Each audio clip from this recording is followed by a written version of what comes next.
یعنی اس میں مجھے جو تبدیلی نظر آئی وہ یہ نظر آئی کہ پاکستان کے اندر سے جو لوگ ہیں ان کو نکال کے اور جو لوگ پاکستان سے باہر موجود ہیں ان کو عمران خان صاحب نے کمیٹی میں ڈالا تاکہ وہ آزادی سے رابطے کر سکیں اور ان کے اوپر دباؤ نہ ڈالا جا سکے. جو لوگ پاکستان کے اندر ہیں جب بھی وہ کوئی رابطہ کرتے ہیں کسی ملک سے یا کسی جگہ سے ان کو اریسٹ کر لیا جاتا ہے, اغوا کر لیا جاتا ہے, ان کے موبائل فون چھینے جاتے ہیں, اس میں سے چیزیں نکالی جاتی ہیں. تو میرے خیال میں کیپیسٹی کی بات نہیں ہے, یہ بڑی اچھی عمران خان صاحب نے یہ کمیٹی بنائی ہے. اور اس میں زلفی بخاری ہیں جو عمران خان صاحب کے لیے بڑے عرصے سے لمبے عرصے سے دوڑ لگا رہے ہیں. شہباز گل ہیں, وہ بھی عمران خان صاحب کے بڑے وفادار ساتھی ہیں. عاطف خان, آپ سب اب اچھی طرح جانتے ہیں عاطف خان کو. جتنی بھی تنظیمیں پاکستان تحریک انصاف کے موقف کو لے کر چل رہی ہیں یا اوورسیز پاکستانیوں کی جتنی بھی تنظیمیں ہیں وہ ساری عاطف خان صاحب کے ساتھ کوارڈینیشن میں رہتی ہیں. سجاد برقی جو ہے وہ عمران خان صاحب کے عزیز بھی ہیں اور یہ بڑے متحرک آدمی ہیں امریکہ میں. تو ان ساروں کو اکٹھا کر کے عمران خان صاحب نے اب کمیٹی بنائی ہے اور بین الاقوامی رابطے اب میری اطلاع کے مطابق اب یہ لوگ تیز کریں گے آنے والے دنوں میں. ناظرین, ایک اور خبر ہے اور وہ یہ ہے کہ عمران خان صاحب نے اس بات پہ بار بار کہا اور بار بار انہوں نے اپنی پارٹی کو یہ نہ صرف کہا بلکہ اس کے اوپر ایک کمیٹی بھی بنائی, لیکن کسی قسم کا عمل درآمد نہیں ہوا. اب عمران خان صاحب کی بہن نے دوبارہ جیل سے باہر نکل کر یہ بات کی تو اس کا مطلب ہے عمران خان صاحب جیل کے اندر اس معاملے کو لے کر کافی سنجیدہ ہیں اور ہو سکتا ہے کہ ان کا جو اگلا سٹیٹمنٹ آ رہا ہے اس کا یہ حصہ بھی ہو. عمران خان نے کہا کہ 1 مہینہ پہلے لاپتہ ورکر کے حوالے سے تصاویر اور تفصیلات شیئر کرنے کے لیے حکم دیا تھا. یہ ان کی بہن بتا رہی ہے کہ عمران خان نے 1 مہینہ ہو گیا اس بات کو. عمران خان صاحب نے کہا تھا کہ جتنے لاپتہ ورکرز ہیں جو ڈی چوک سے لاپتہ ہوئے ہیں, کیونکہ دیکھیں ڈی چوک میں جب گولی چلی تو اس کے بعد جو لاشیں مل گئیں وہ تو 13-14 ہیں, کوئی 13 کلیم کرتا ہے کوئی 14 کلیم کرتا ہے, لیکن وہ ساری پاکستان تحریک انصاف نے ان کا ڈیٹا ہر چیز عدالت میں بھی جمع کروائی ہے. جو لوگ زخمی ہوئے ان کا بھی ڈیٹا ہے, لیکن جو لوگ اس رات سے لاپتہ ہیں ان میں سے کچھ کا پتہ چلا فلاں جیل میں ہے, کچھ کا پتہ چلا فلاں جگہ پہ ہے, کچھ لوگ واپس بازیاب ہو گئے. لیکن ابھی بھی پاکستان تحریک انصاف کا کلیم ہے کہ 30 سے زائد لوگ ان کے 30 سے 40 کے بیچ میں وہ بتاتے ہیں ابھی بھی لاپتہ ہیں جن کے بارے میں کچھ معلوم نہیں ہے. جبکہ اسلام آباد میں صحافیوں سے بات کریں یا عینی شاہدین سے بات کریں تو وہ کہتے ہیں انہیں بہت اس بات کا خدشہ ہے کہ وہ لوگ شاید اس رات وہاں ڈی چوک میں قتل کر دیے گئے تھے اور ان کی لاشیں غائب کی گئی ہیں. اب یہ 2 الگ الگ چیزیں ہیں, یعنی جو باقی ڈیٹا ہے وہ تو آ گیا, لیکن یہ جو لوگ ہیں جو اس رات سے لاپتہ ہیں ان کے بارے میں نہ تصاویر آ رہی ہیں نہ ان کی تفصیلات آ رہی ہیں, نہ ان کی فیملیز کے انٹرویوز آ رہے ہیں, نہ ان کے لیے کوئی پاکستان تحریک انصاف آواز اٹھا رہی ہے. میں تقریباً ہر دوسرے دن اس کے اوپر بات کرتا ہوں کہ اگر پاکستان تحریک انصاف کے کسی رہنما کا بیٹا غائب ہو جائے یا بھائی غائب ہو جائے یا فیملی ممبر نہ مل رہا ہو, لاپتہ ہو جائے, تو کیا وہ اتنے آرام سے ہی بیٹھ جائیں گے؟ مجھے نہیں لگتا وہ اتنے آرام سے بیٹھیں گے, اور شاید عمران خان کے علاوہ کسی کو اس بات کی اتنی فکر بھی نہیں ہے. تو عمران خان صاحب نے جو حکم دیا اس کو 1 مہینہ گزر گیا اور ابھی تک اس کے اوپر کسی قسم کا کوئی بھی عمل درآمد نہیں ہوا. یہ بدقسمتی ہے. گنڈا پور صاحب کے حوالے سے کچھ لوگ خبریں چلا رہے تھے, لیکن ابھی جو جیل سے شعیب شاہین صاحب نے باہر آ کر دعویٰ کیا, انہوں نے کہا جی عمران خان صاحب نے کہا ہے کہ علی امین گنڈا پور کو تبدیل کرنے کا کوئی آئیڈیا میرے ذہن میں نہیں ہے. مگر دوسری طرف کے جو ذرائع ہیں ان میں کچھ صحافتی ذرائع بھی ہیں, کچھ پارٹی کے ذرائع بھی ہیں, وہ بدستور یہ دعویٰ کر رہے ہیں کہ علی امین گنڈا پور صاحب کو مبینہ طور پہ عمران خان صاحب نے کچھ وقت کی مہلت دی ہے اور اب عمران خان صاحب یہ چاہتے ہیں کہ وہ عمران خان صاحب کا جو پلان ہے اس کو ایگزیکیوٹ کرے اور اپنے دماغ سے سوچنا بند کر دیں. دیکھیں نا, عمران خان صاحب نے بہت موقع دیا. جس جماعت سے یا جس حکومت سے عمران خان صاحب بات نہیں کرنا چاہتے تھے, جنہیں وہ لیجیٹیمیٹ گورنمنٹ سمجھتے ہی نہیں تھے, ان کو عمران خان صاحب نے مذاکرات کا موقع دیا, ہر جگہ پہ مذاکرات کا موقع دیا, اپنے احتجاج کو روکتے رہے, پیچھے ہٹتے رہے. تو بہت ساری چیزیں, علی امین گنڈا پور صاحب 2 دفعہ غائب ہو گئے, لاپتہ ہو گئے, اور پھر 2 دفعہ ایک عجیب قسم کی کہانیاں جو ہے وہ سامنے آئیں دونوں مرتبہ.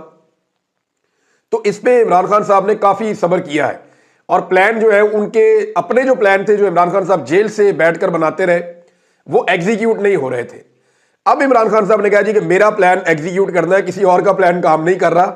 اور دوسرا جو سٹیٹمنٹ اس کے ساتھ ہے, میں نے آپ کو بتا دیا کہ میں جیل سے بیٹھ کر اتنے احتجاج کرواؤں گا کہ ان کی نسلیں بھی یاد رکھیں گی. یہ کانفیڈنس کیوں ہے عمران خان کو, سوچا آپ نے کبھی؟ یہ عمران خان کو پاکستان کے لوگوں پہ کانفیڈنس ہے. عمران خان کو یہ پتا ہے کہ اس کی 28 سال کی محنت ضائع نہیں ہوئی. یہ 28 ساڑھے 28 سال وہ جو پاکستانیوں سے ملتا رہا اور ہر جگہ پہ جاتا رہا, پاکستان کے کونے کونے میں عمران خان صاحب گئے. میرے خیال میں ان سے زیادہ ٹریول شاید کسی اور لیڈر نے نہ کیا ہو پاکستان میں. پاکستان کے ہر کونے تک عمران خان صاحب گئے اپنی سیاست کے چکر میں اور باقی دیگر معاملات میں. انہوں نے بہت ٹریول کیا پاکستان میں اور بے شمار لوگوں سے انہوں نے ملاقاتیں بھی کی ہیں. تو جتنی بڑی سوشل لائف عمران خان نے گزاری ہے, انہیں اس بات کا یقین تھا کہ نوجوان اور پاکستانی ان کا ساتھ نہیں چھوڑیں گے. اب انہیں لگتا ہے کہ وہ جتنے چاہیں احتجاج کروا سکتے ہیں جیل کے اندر سے, اور یہ بہت کانفیڈنٹ آدمی ایسا سٹیٹمنٹ دے سکتا ہے جو بہت مضبوط اعصاب کا آدمی ہو. بہرحال عمران خان صاحب یہ کہہ رہے ہیں, آنے والے دنوں میں اس کا ٹیسٹ ہو جائے گا کہ معاملہ کس طرف جاتا ہے. ناظرین, ایک اور جو انتہائی افسوسناک کام کیا گیا, جو جس طرح کا ایک عجیب و غریب قانون بنا دیا ہے پیکا قانون کو. پیکا قانون کوئی برا قانون نہیں تھا, قانون سخت سے سخت ہونا چاہیے, لیکن وہ اس طریقہ کار کا ہونا چاہیے کہ اس کے اندر آپ کے پاس عدالت موجود ہو, آپ کے پاس وکیل کی سہولت موجود ہو, آپ کو گرفتار کرنے سے پہلے ایک پورا پروسیجر ہو. ساری چیزیں جو ہے وہ بائی دا بک چلنی چاہیے جو طریقہ کار ہے. اس دفعہ تو انہوں نے ایسا کر دیا جس کو چاہے اٹھا لیں اور اٹھا کے بند کر دیں, بعد میں دیکھیں گے اس کا کرنا کیا ہے. اور مہینوں تک کسی بھی بندے کو اندر رکھ سکتے ہیں, نہ عدالتوں میں سنوائی کا کوئی راستہ چھوڑ رہے ہیں, نہ کوئی سوال جواب, نہ کوئی اور چیز. یعنی آپ کے حصے میں, آپ کے کھاتے میں کوئی بھی چیز ڈال دے کوئی بندہ اور آپ کو اٹھا کر جیل میں ڈال دے, تو 2-2.5 مہینے آپ کو یہ ثابت کرنے میں, 3 مہینے, اور اگر آپ تگڑے بندے نہیں ہیں تو آپ کو 6 مہینے, سال بھی لگ سکتا ہے صرف یہ ثابت کرنے میں کہ یہ والی بات تو میں نے کہی نہیں تھی. تو یہ اس طرح کا انہوں نے کالا قانون بنا دیا. اس کے اوپر صحافتی تنظیموں نے اور صحافیوں نے پورے ملک کے اندر احتجاج کیا.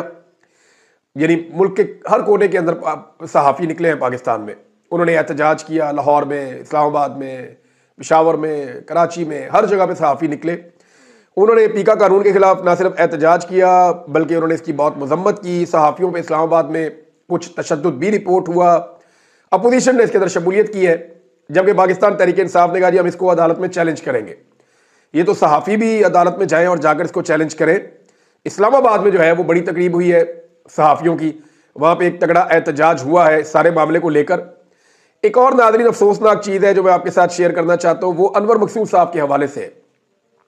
وہ ایک نجی پروگرام میں بات کر رہے تھے. انہوں نے کہا جی کہ ان کی جو آمد و رفت ہے یا ان کا جو موومنٹ ہے وہ کچھ محدود ہے. یعنی وہ یہ بتا رہے تھے کہ وہ جو کام کرنا چاہتے ہیں وہ نہیں کر سکتے, وہ کہیں ٹریول کرنا چاہتے ہیں وہ نہیں کر سکتے, لہٰذا ان کے اوپر کچھ ایسی پابندیاں سی لگی ہوئی ہیں. جو کلپ میں نے دیکھا اس میں یہ چیز وہ کہہ رہے ہیں اپنے منہ سے. انور مقصود صاحب پاکستان کے لیجنڈ اداکار ہیں اور ان کا بڑا کنٹریبیوشن ہے پاکستان ٹیلی ویژن کے اندر.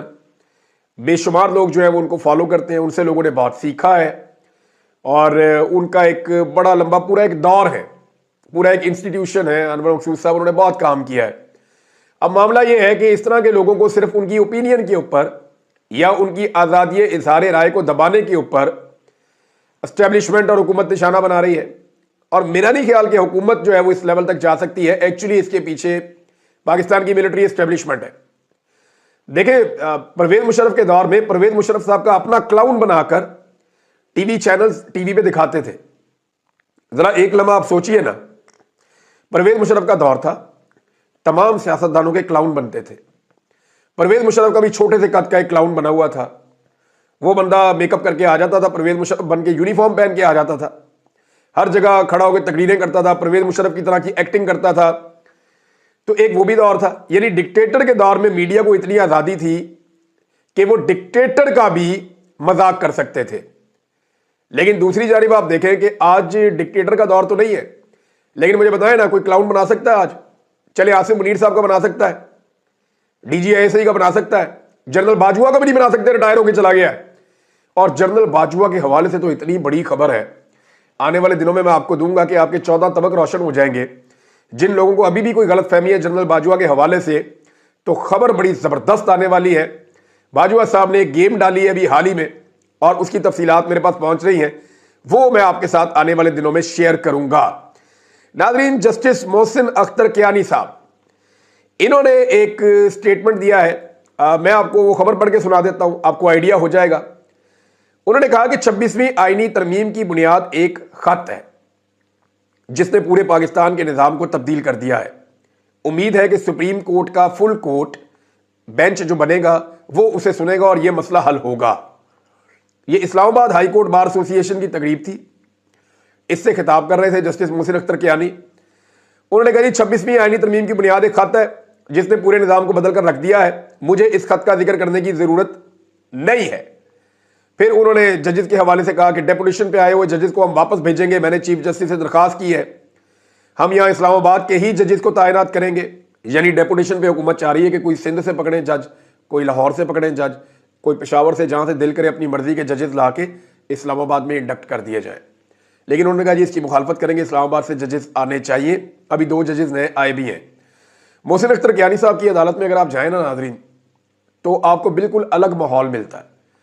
میں اسپیشلی کیس سننے کے لیے گیا تھا احمد فرحات صاحب کا، تو جس شفقت کے ساتھ اور جس مہربانی کے ساتھ وہ کیس سن رہے تھے اور جس طرح انہوں نے دباؤ ڈال کر احمد فرحات کو بازیاب کروایا چند دنوں کے بعد، تو میں انہیں یہ کہنے پر مجبور ہو گیا، میں نے کہا جج صاحب اگر آپ میرا کیس بھی سن رہے ہوتے، میری بدقسمتی ہے کہ آپ نہیں تھے، اگر آپ میرا کیس بھی سن رہے ہوتے تو مجھے 5 مہینے ایجنسیوں کی حراست میں نہ رہنا پڑتا۔ تو جج صاحب نے مجھے وہاں پہ جو ہے انہوں نے کہا جی ہم آپ کی تکلیف سمجھ سکتے ہیں، انہوں نے مجھے دعا بھی دی اس وقت۔ تو مجھے محسوس ہوا کہ جج ایسا ہونا چاہیے۔ میں عامر فاروق صاحب کی عدالت میں بھی گیا، میں باقی ججز کی عدالت میں بھی جاتا رہتا ہوں، تو بہت کم ایسا لگتا ہے کہ جو سامنے بیٹھا ہوا جج ہے نا، اس کو دیکھ کے آپ کو کانفیڈنس آتا ہے کہ نہیں یہاں سے مجھے انصاف ملے گا۔ تو وہ جسٹس محسن اختر کیانی صاحب ہے۔ اب یہ خط کون سا ہے جس کا وہ ذکر کر رہے ہیں، ساری دنیا جانتی ہے۔ یہ وہ خط ہے جو 6 ججز نے لکھا تھا، اس کے بعد پاکستان کی عدلیہ کا حلیہ ہی بگاڑ دیا گیا۔